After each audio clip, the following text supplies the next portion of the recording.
That's one of the best intros I've ever had. So, but between the commissioner and then the Garth, I think you guys did a great job with that. Good morning. I didn't know I was first, and you probably can read my excitement. I'm glad I get a chance to go first.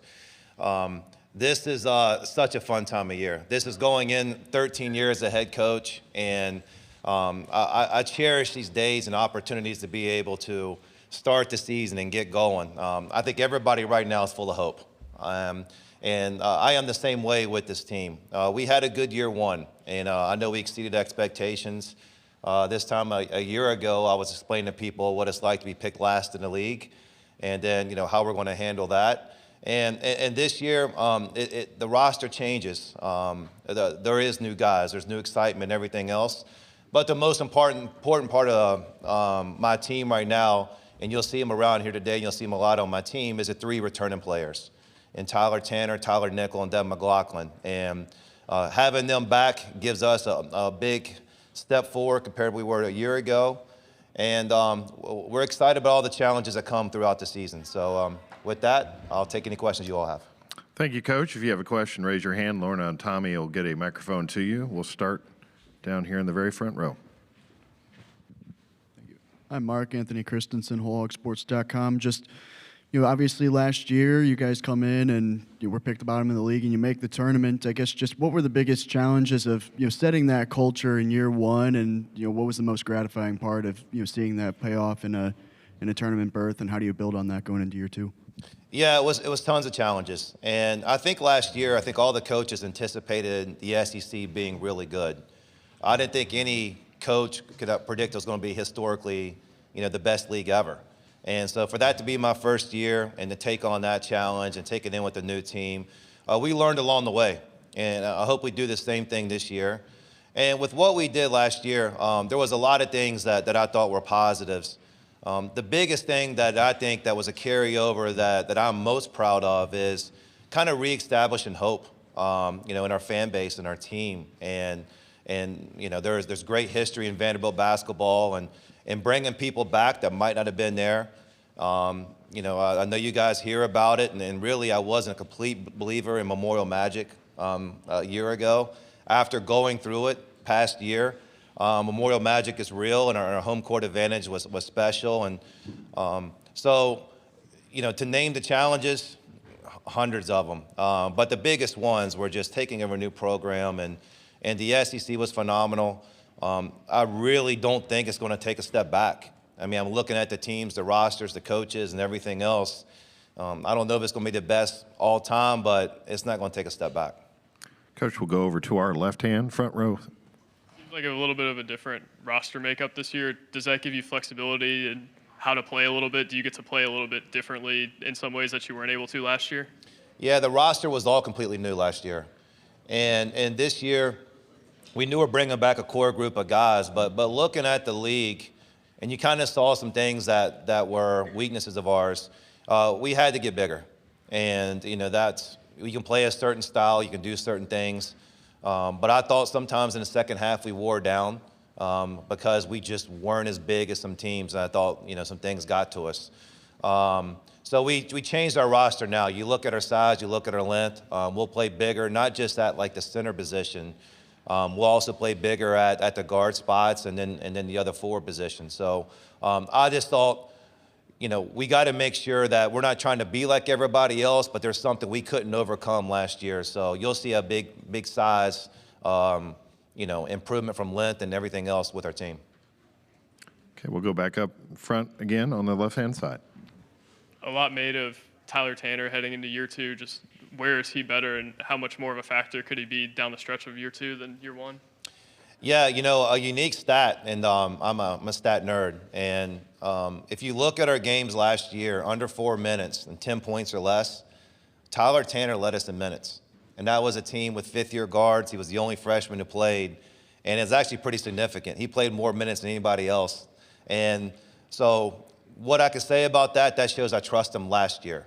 And that's adding on to this year. So he has gotten better. He's stronger. He's put on weight. His intelligence is better. He's super fast. Unbelievable person who wants to learn. So I'm naturally think it's going to be a year or two jump for him. And also, there's more responsibilities on him now, so more will be put on him as well. We have a question right here in the middle, third row. Hi, I'm Stephanie. I am actually kind of interested in your career pivot. Do you talk to the players, like you work with college students, do you talk to them about that? And like, you went from insurance to basketball, like they may not all, like all their plans may not pan out and you have to change that. I'm sort of interested in that dynamic. Yeah, so the whole story's not always told. With the insurance, I took a 2-week class and got my insurance license.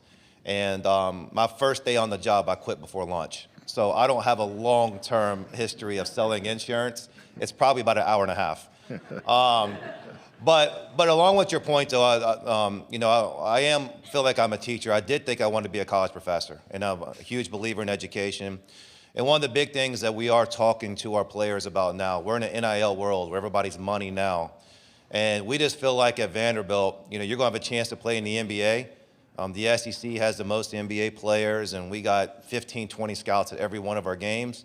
But at the same time, with what you can do with Vanderbilt, we feel like it's a generational changing education and connections. And so we feel like it's the best of both worlds with that. So that part of it is emphasized.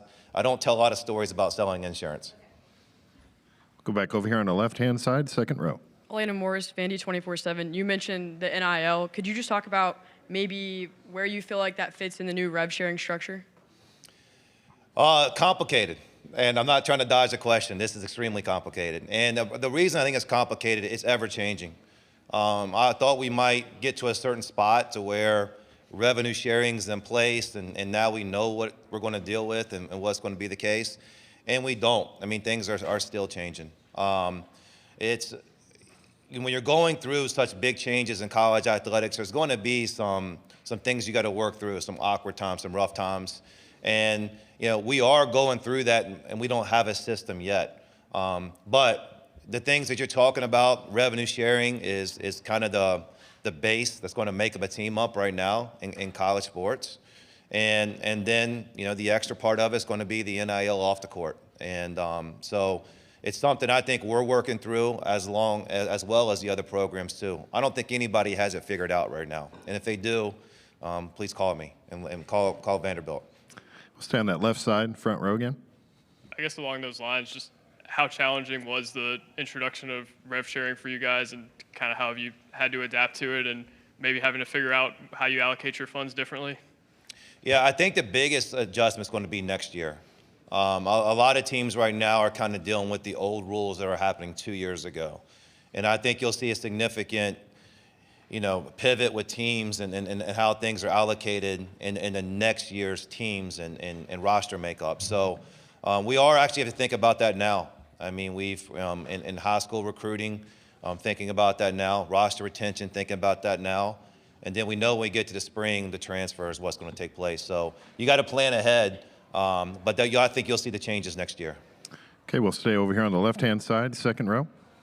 Hey, Coach. Neil Blackman, Saturday Down South. You guys, I guess in the new NIL era, retention is such a huge thing. And obviously you were able to retain really some key pieces. I know a lot of talk about your transfer class, but maybe speak to that and sort of how challenging that is in the new era. Yeah, I mean, to kind of explain a timeline, we're in the NCAA tournament. And we lost a hard game to St. Mary's, a game that could have went either way in the NCAA tournament. And then, on the flight back, I mean, I'm scheduling meetings immediately with players potentially to return. And then we're actually doing that meeting the next day when we land. And the players that are coming back were priority one for us, not transfers or anything else. And the reason why they're priority one, they're unbelievable people. They're very talented basketball players, but they care about winning. And don't think that's everybody right now. And so when you're having those guys who will sacrifice and do different things, care about winning, were a big step in us being successful last year.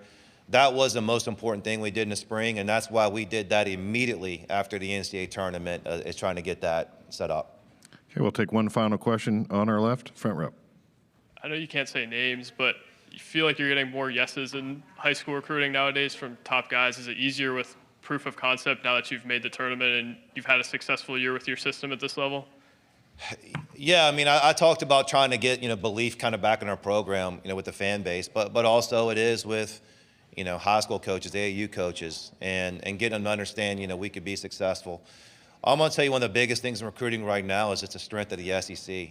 I mean, everybody saw that, from high school coaches to players, just the recognition that our league had last year. That helps us in recruiting right now. And flat out, I'm sure the other 15 coaches are saying the same thing. I mean, we might be the second highest level of basketball in the world. Behind the NBA, it's right there. Maybe a Premier League, but at the same time, it is extremely high. And players who want to play in that, they want the challenge of that. It's a great league for them. So SEC's been a really big selling point for us, and I think people are understanding that. Coach Byington, thanks for your time this morning. All right, thank you all.